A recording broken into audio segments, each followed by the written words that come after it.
Hi, I'm Stephanie, the mom of 8 kids from the Well-Doing Mama, and today I'm going to share with you how to make pumpkin pancakes. Saturday morning is always pancake day in our house, and so I like to change it up a little because just the same kind of pancakes can get a little boring.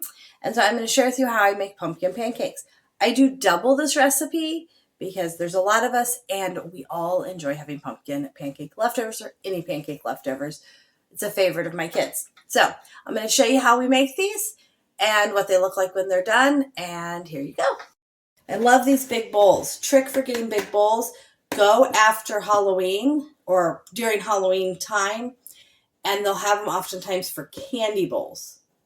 So you can find the big candy bowls, and those work really well as big mixing bowls without spending a lot of money. There's really great stainless steel ones and stuff, but they're super expensive. So we're going to start by mixing together our wet ingredients. So that's milk. It's 1.5 cups, but I need 3 cups because we are doubling it. Let's put that there. There we go. I need to use up this whole milk. One kid needs to drink whole milk, and so I need to use it up because it goes bad before we can use it all. So 3 cups of milk.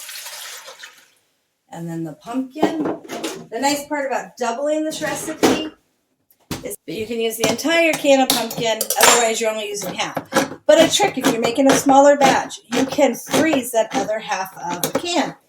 So I just put it in a little sandwich baggie and throw it in the freezer, and then the next time you're going to make it, you already have the pumpkin for it. So you don't have to waste it. I have noticed even Aldi is carrying pumpkin year-round. I used to stock up in the fall around Thanksgiving time on cans of pumpkin because we like pumpkin things year-round. Pumpkin muffins and pumpkin pancakes and pumpkin coffee cake and I don't know what other pumpkin things we can think of. Need to wipe off my hands. Okay. Then we need the egg. So it's 1 egg, but I'm going to do 2 for doubling. Ooh, perfect. I have these 2 eggs. 1 egg cracked in our container yesterday, and I didn't have another container to fit all of them, so I had 2 more left. Okay, so 2 eggs. And then 2 tablespoons of oil. I'm going to use vegetable oil. I've never tried butter, but I'm sure you could use some butter. I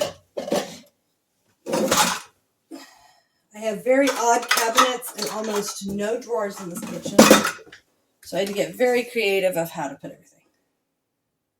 1, 2, 3, 4. And then vinegar. Let's use, yep. It has baking soda in it. Baking soda often needs something to react with.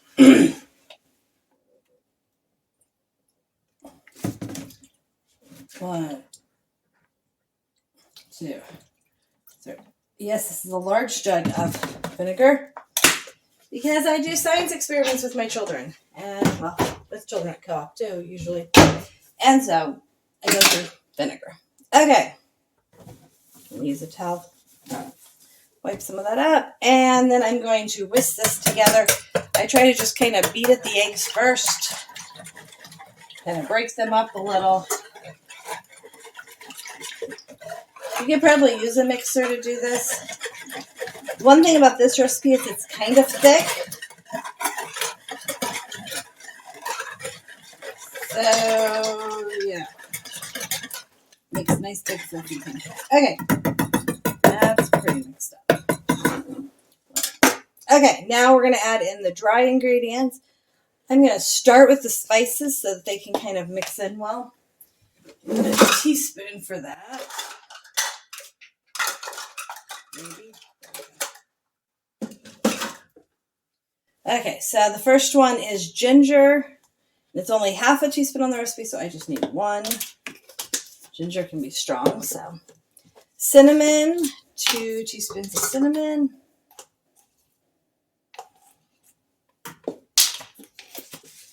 And allspice. That was a little full, so I'll do a little less on that one. Okay, whew. Then baking soda and baking powder. I need to get some more baking powder. So 4 teaspoons of baking powder. 2, 3, 4, and 2 of baking soda. These do get really nice and fluffy with all of this leavening in it. 1, 2. Okay. I'm going to double check that I have everything. Okay, brown sugar, a little bit of salt.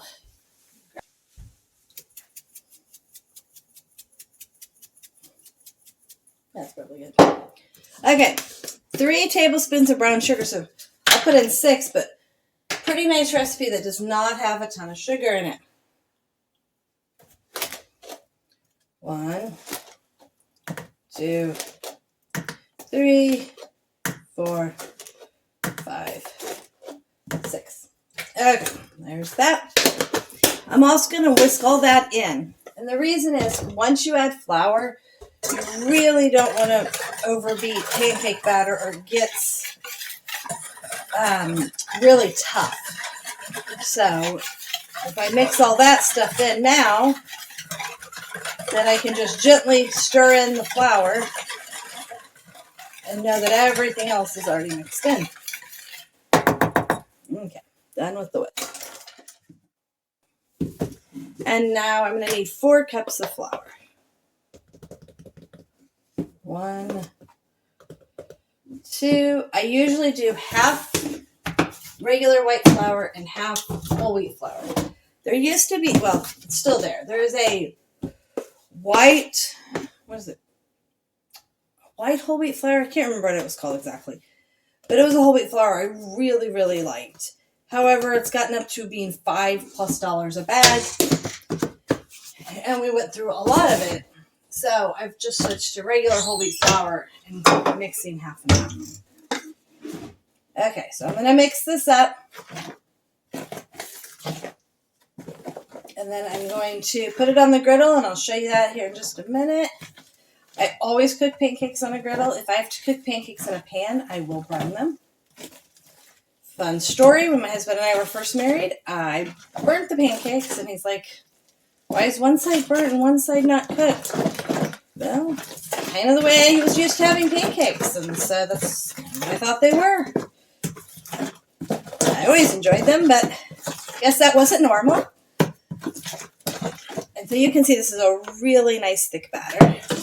But yeah, if I have to cook pancakes in a pan, I tend to burn them. So the griddle has been a lifesaver for that. Okay, now I need to get a little measuring cup to pour them onto the griddle.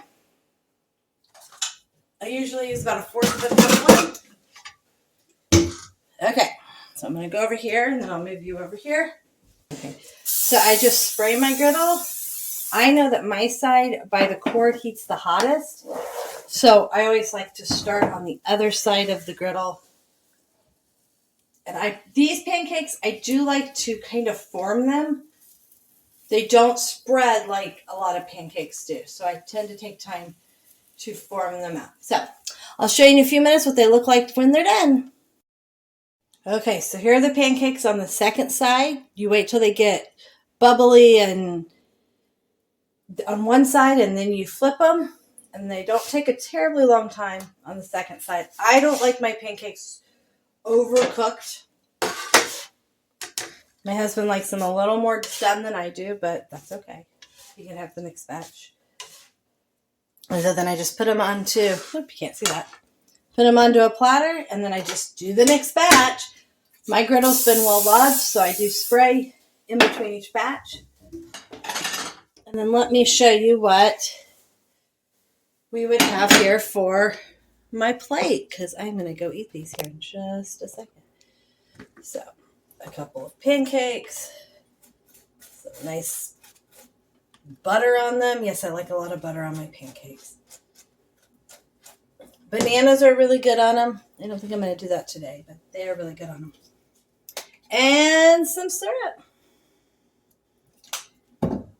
And there we go. That is our pumpkin pancakes.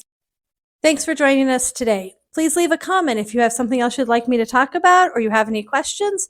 Please hit the like button and subscribe to see more videos about what we do.